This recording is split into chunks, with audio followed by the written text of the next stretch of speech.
said 280. Okay. So how about this Minisode? How about this? It's a Minisode. How about it? How about this? I'm Allan Dempsey. And I am Rafiq Shaheen. In the next 20 minutes, we're going to solve all of my relationship problems. Yeah, right. Because of the past 30 years have taught you anything, is that it can be solved in 20 minutes. Clearly. So I'm not even going to go into the details of this relationship I'm in because they're dumb. Let's start off with what type of relationships do you get into? Well, hang on. let me take you down that path, and then you can start grilling me. So the thing that I'm in right now, something happened last night, and it occurred to me that this always happens. Some version of this always happens. The cycle repeats. Yes. Meaning there's something about me that I keep getting drawn into this. Mm-hmm. There's something about the women I'm attracted to, or there's something about that whole thing that I don't even like pretending is real about men are, women are. I'm so sick of that conversation. Okay. Certainly, one has this hormone and the other one has that hormone. That makes differences. I understand that. There are penises and vaginas. Right. I understand that this hormone makes you more prone to aggression, and this hormone, yes, obviously. But the whole, we operate differently. Fuck that shit. Anyway,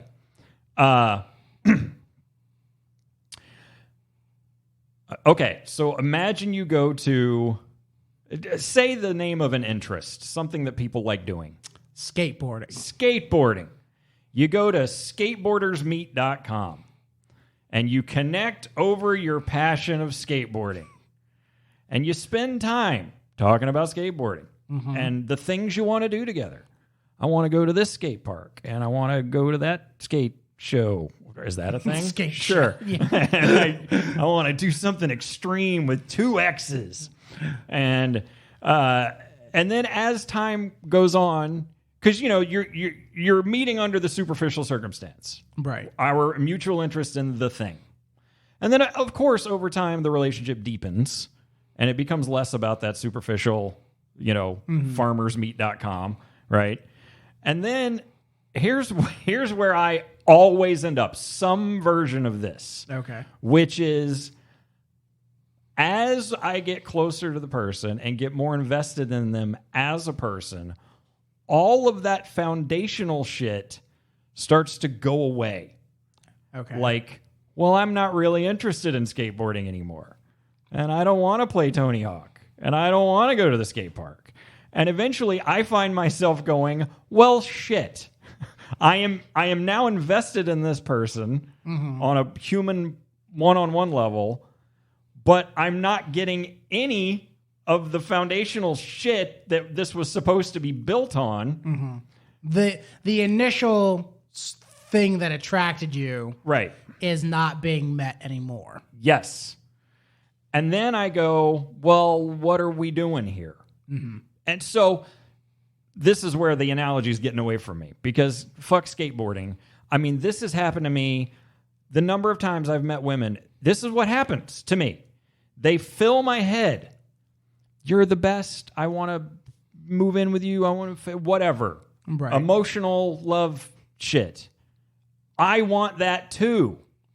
Then I get invested, and little by little, all of that stuff starts getting pulled away. Well, I'm not really sure if I want to move in. Oh, well, I'm really not sure if I want to. Really? And then at some point, I find myself standing there and going, well, I don't even know what relationship I'm in now. Right. So this conversation is even better on my end because I know what the metaphor is about. Yeah. And, I think you should put it out there for the audience, but that's just me. Look, anyway, I often meet women under some version of a kink, whatever. I'll just leave it at that.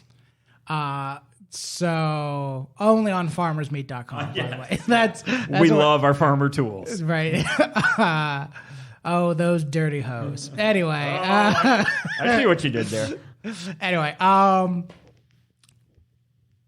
So tell the audience, just so when we get into this, we can better understand, what type of woman do you typically find yourself attracted to that this keeps on happening? So, like what emotional connection are you making with this person that inspires you to be like, I'm in love, for when her to start going like, well, I don't like to do X, Y, and Z anymore, for you to be like, well, I don't know what I'm fucking doing here. So, yes, therapist, thank you for asking that. Yeah, I definitely, for reasons I don't understand, I tend to attract and be attracted to women who need emotional support. Mm-hmm. And I am there to be servant emotional support man. And then what invariably happens is I emotionally support them to the point where they don't fucking need me anymore. And then it just becomes like, and then again, if, especially if you're talking about in some kind of kink context, well, now that I'm hitting this better emotional place, I don't think I'm really interested in the kink anymore. Mm-hmm. And then it's like, well, okay, I was servant boy, maybe even as part of the kink, but now that I don't even know what I'm doing here. Right. You know? Yeah, you are losing what your role in the relationship is. Right. And not only that, but it's the thing that brought us together. You know, we both went to puncheachotherintheeye.com because we like punching each other's in the eye. And now it's like, well, I'm not sure if I like punching you in the eye. And I'm like, well, then I don't know what I'm doing here. It's a very selective website. You have to match, and then you have to be like, are you into brown eyes? Right. Are you into blue eyes? Well, yeah, and then there's open hand versus closed fist. It's a whole world. We don't really have time to get into it. So this is, okay, 3 things before I get into this, right? 1, I'm saying this as your friend. 2, I'm saying this in a very broad spectrum way. So this is as much about you as it is anyone in that situation. Sure. And 3, obviously, I am not the healthiest person when it comes to relationships. So I am totally willing to admit that I am full of shit when I say this. But I think the problem you're running into, and I'm using this as an obtuse metaphor, but I think the problem is that you are Millhouse in this situation. Okay. You keep on finding somebody who is essentially in a vulnerable situation, right? You think, if I provide them with this emotional connection, they have to respect me, right? That they have to, we met underneath this context, we both agree with these things. Obviously, you know, by your own admission, they need emotional support. So if I pour out all this emotional support and give it to them, obviously they have to stay with me. Things will never change. And then you hit the point where they're better. Right. Right. They have enough emotional support now. They found it in you and or someone else or multiple someone else's. I'm not sure how that whole lifestyle goes, quote unquote. And I think the issue, at least from the way you're describing it, is that you need to be like, you tend to be very on point about what you require from a relationship. Mm-hmm. And I think the problem is that you start off with that as a solid basis, but you do not reinforce that on a routine basis. That is where I probably disagree, because the situation I got in last night that got tense was a reinforcement thing. It was me going, I'm sure that I didn't handle it well, and I'm sure that I probably came at it with some aggression that I shouldn't have. But once that smoke kind of cleared and I realized that wasn't going anywhere, it came down to me going, okay, so give me a baseline of what to expect. Because you have filled my head for however many months of what we both wanted out of this. And little by little, all of that, it keeps getting backpedaled.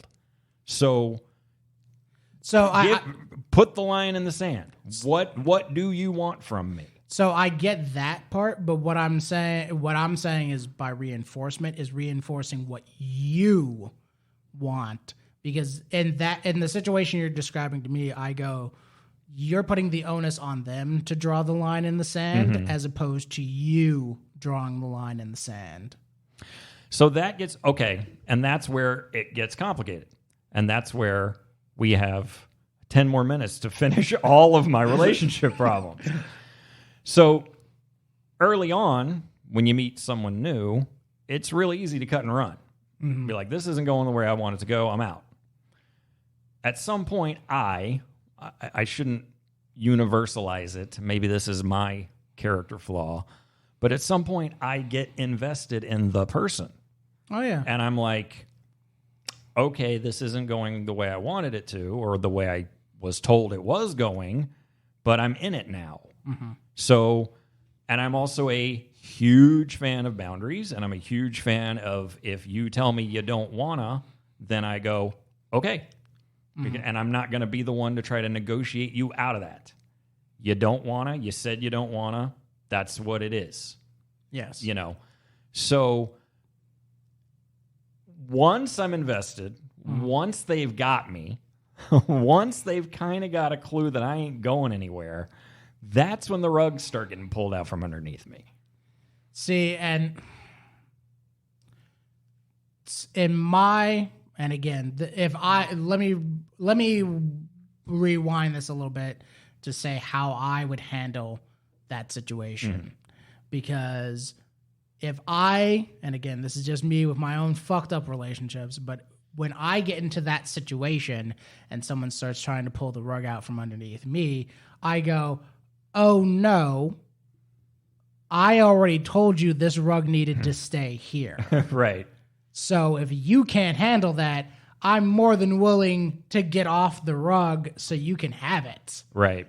But guess what? You're not taking me with it. And I definitely, I can't argue with your Millhouse analogy in that way. Right. Because I don't let myself get walked on until I do. Meaning, I stay strong in my boundaries and my needs and my wants until I'm invested. Right. And at that point, I go, well, fuck, I'm invested. And I can't tell if it's even the fact that I'm asking this is probably the answer.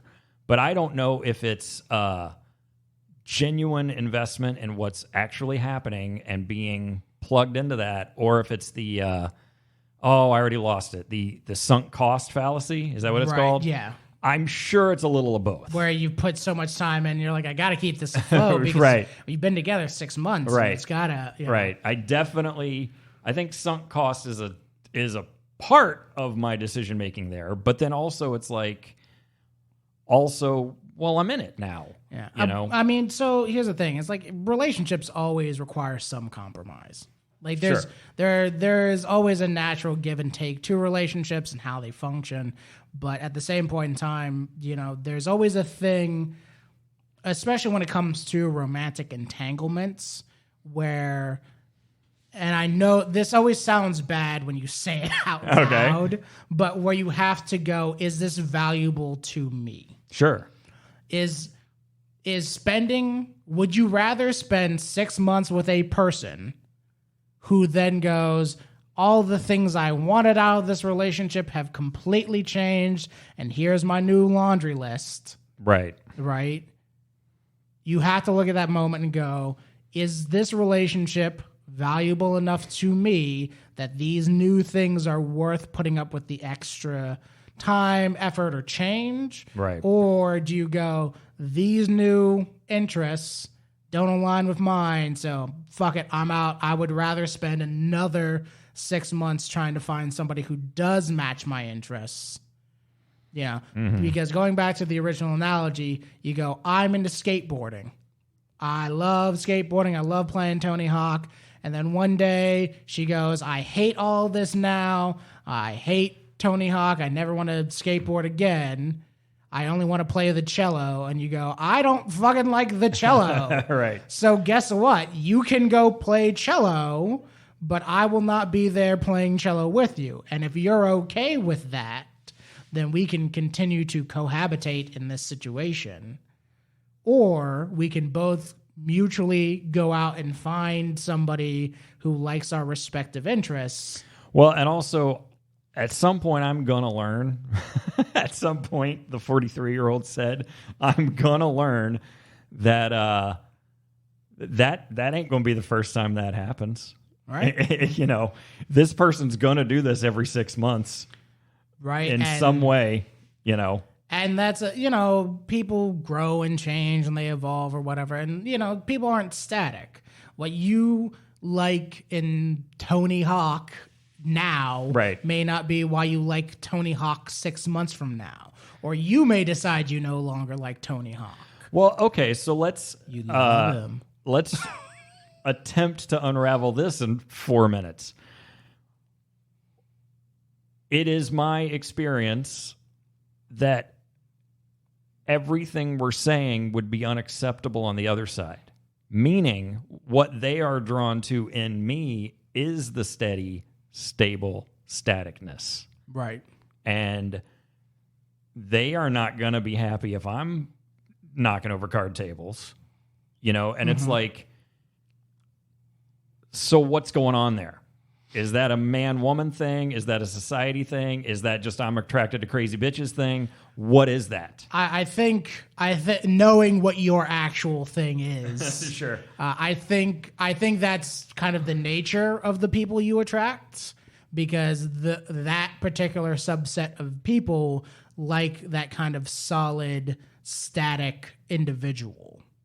They like to have somebody who's their rock. Sure. Because that way they can bounce off the walls and do whatever crazy thing and then go, oh, shit's fucked up. Quick, let me go find Tony Hawk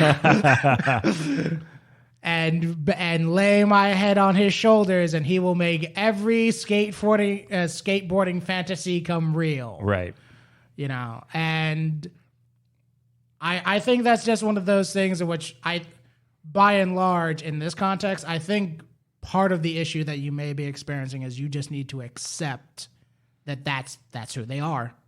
That type of person that you are attracted to has that kind of behavior. Right. So you can either find somebody who hits some of your boxes, but not all of your boxes, and understand, hey, in 6 months, you're probably going to change once you realize I am your rock. So just getting ahead of the curve, Here's the 4 things I can't do without. Right. No matter, you kick up as much dust as you need in all these other 17 areas, but I'm here for these 4 things. Right. Like that, they got to be met. If they're not, I'm out. I'm sorry. That's actually a really 20 minutes. I knew we could do it. It's only 18. That was great. I had another question, but it doesn't even matter anymore. I'm hitting stop. That was perfect. Everything we do matters. Hey, thanks for listening to that episode of So How About This? Whatever you are using to listen, don't forget to like, subscribe, leave a comment, hit whatever extra button they make you push these days.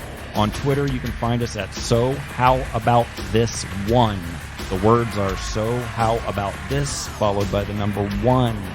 Leave us some beautiful comments there. Ask us questions. If you want us to talk about something on the podcast, let us know. We'll bring it up while we record, and we'll see you next time.